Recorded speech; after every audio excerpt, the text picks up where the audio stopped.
اعوذ باللہ من الشیطان الرجیم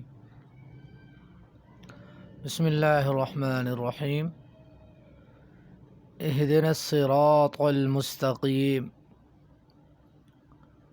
اے اللہ ہمیں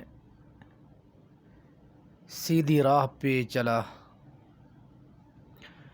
ہدایت کی کئی صورتیں ہیں یا کئی اقسام ہیں۔ ہدایت کی ایک قسم فطری یا عامہ ہدایت۔ فطری یا عامہ ہدایت اللہ تعالی نے ہر ایک کو عطا کی ہے، ہر انسان کو بھی ملی ہے، ہر حیوان کو بھی ملی ہے، بلکہ ہر ذی روح چیز کو اللہ تعالی نے ہدایت دی ہے۔ اللہ تعالی نے فرمایا وَأَعْطَى كُلَّ شَيْءٍ خَلْقَهُ ثُمَّ هَدَى، اور اسی طرح فرمایا أَلَمْ نَجْعَلْ لَهُ عَيْنَيْنِ وَلِسَانًا وَشَفَتَيْنِ وَهَدَيْنَاهُ النَّجْدَيْنِ۔ جب بچہ پیدا ہوتا ہے، اس کی والدہ اپنے بچے کو چھاتی سے لگاتی ہے، وہ دودھ تلاش کرتا ہے، دودھ پینے لگ جاتا ہے۔ کیسے نے رہنمائی کی، کیسے نے ہدایت دی اس بچے کو؟ اللہ تبارک و تعالی نے فطری طور پہ اللہ تعالی نے ان کو ہدایت دی، بچے کو آپ دودھ پئیں یا آپ کے دودھ کے اندر زندگی ہے۔ اسی طرح انڈا ہے، انڈے سے ایک بچہ، مرغی کا بچہ نکلتا ہے یا کوئی اور چیز ہے، اور جب سرزمین پہ بچہ چلتا ہے مرغی کا، وہ اپنی خوراک زمین پہ تلاش کرتا رہتا ہے۔ یہ جو ہدایت ہے، فطری ہدایت یا عامہ ہدایت، کس نے دی؟ اللہ تبارک و تعالی نے، کہ اس مرغی کے بچے کو ہدایت عطا فرمائی۔ اسے کہا جاتا ہے ہدایت فطری یا عامہ۔ اور دوسری قسم ہدایت بشعور ہے۔ شعور کے ذریعے اللہ تبارک و تعالی نے انسان کو ہدایت دی، اور یہ صورت جو ہے یہ اعلیٰ ہے فطری سے۔ اللہ تعالی نے انسان کو حواس، حس عطا کیے، حس۔ کچھ بعض حس ایسے ہیں جو ظاہری ہے، دیکھنا، سننا، چکھنا، چھونا یا سونگھنا، یہ حس ہے جو ظاہری ہے۔ یہ ظاہری جو حس ہے اللہ تبارک و تعالی نے عطا کیے ہیں، یہ بھی ایک قسم ہدایت کی، ایک رہنمائی کی ایک قسم ہے۔ اللہ رب العالمین نے شعور کے ذریعے ہدایت دی انسان کو یا حیوان کو، اور اسی طرح ظاہری اور دوسری جو ہے ہدایت بشعور کی دوسری قسم باطنی ہے، جسے حس مشترک کہتے ہیں یا خیال ہے، اور اسی طرح جو وہم ہے، جو حافظہ ہے یا متصرفہ، یہ 5 قسم ہیں جو باطنی حس۔ اس کے ذریعے انسان ہدایت پاتا ہے۔ اللہ تبارک و تعالی نے ان کی رہنمائی کی، حافظے کے ذریعے کوئی چیز محفوظ ہوتی ہے، اور دماغ کے اندر ایک حصہ ہے، محفوظ ہو جاتا ہے۔ اللہ رب العالمین فرماتے ہیں اہدنا الصراط المستقیم۔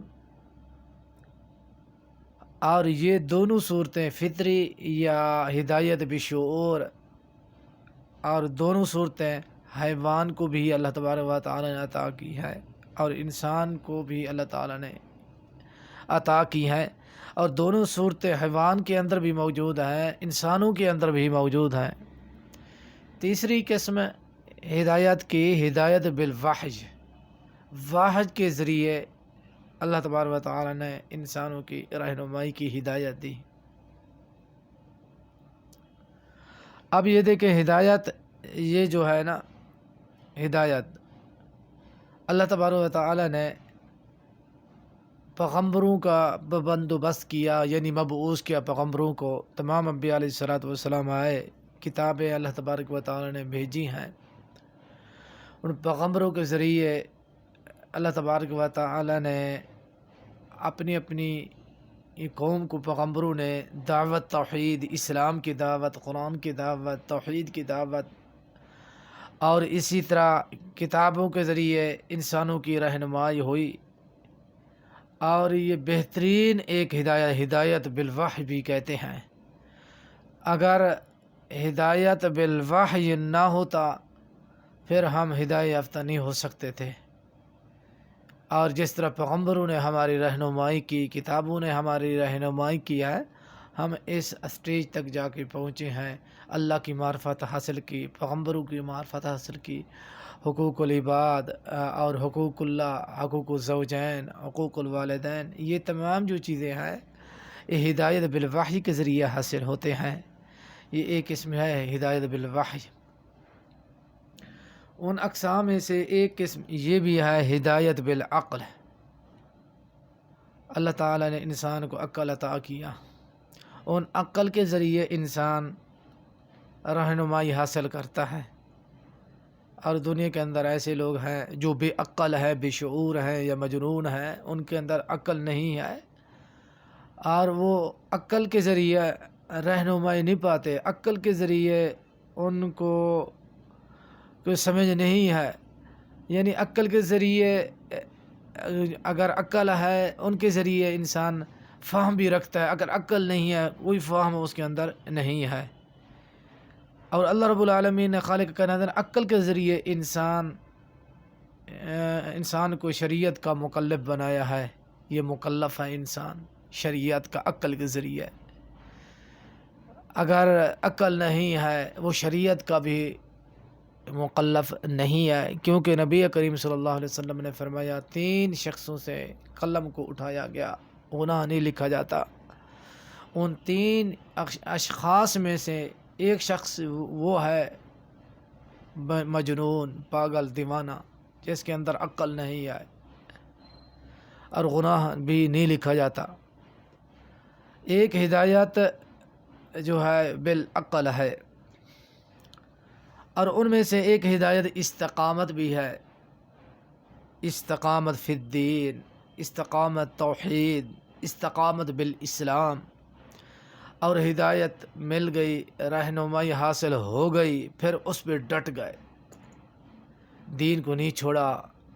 جو بھی موقع، خوشی کا موقع آیا، غمی کا موقع آیا، صوم و صلاۃ کی پابندی اختیار کی، اور رات ہے یا دن ہے، جو بھی وقت ہے، ہر وقت کے اندر وہ انسانوں نے اور مسلمانوں نے اور استقامت اختیار کی۔ جس طرح صحابہ کرام رضوان اللہ علیہم اجمعین پر وقت آیا، نبی کریم صلی اللہ علیہ وسلم پر بھی وقت آیا، نبی صلی اللہ علیہ وسلم کو مکے سے نکالا گیا، نبی صلی اللہ علیہ وسلم کو اذیتیں دی گئیں، صحابہ کو شہید کر دیا گیا، جلا وطن کر دیا گیا۔